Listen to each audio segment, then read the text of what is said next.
Well, my husband and I were on vacation in London. We're art collectors. We happened to walk into an auction house. We saw this piece and realized that it was coming up for auction the next day. We came back, we bid on it, and we were lucky enough to get it. You put it down in front of me, and I had a pretty good feeling almost right away that it was 18th century, because very few of the later period ones, which were made in the 1800s, actually have holes drilled in the front for the winding.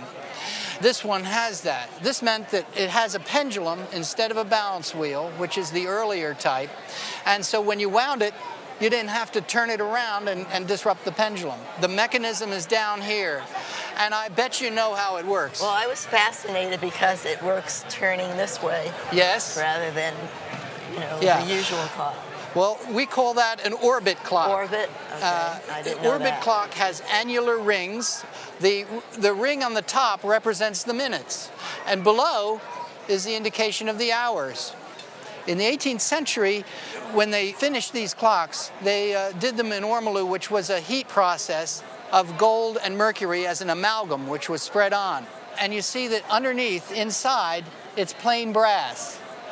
So that's proof that this was spread on with great care and great attention so as to not waste any of that amalgam, which was very valuable.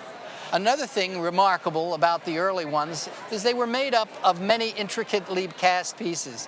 For example, this finial, if you'll call it that, I see 5 different pieces that are screwed together and fit together rather like a jigsaw puzzle. You told me that they're candelabra.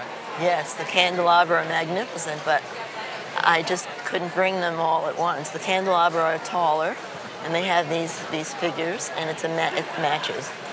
It's difficult for me to evaluate all 3 of these pieces without seeing the candelabra. But I can tell you from the nature of this clock that it was probably made as a 3-piece set originally. Yes. However, many times the candelabra are separated from the original clock. So if you have all 3, that's really a great thing.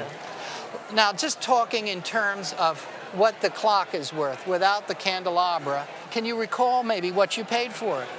I had a figure of 6,000 pounds, but I don't remember. 6,000 pounds? I think so. No. In the 70s, which is when I think you said you bought it. Yes, in the 70s. And 6,000 pounds would maybe have been $10,000 or so, roughly speaking.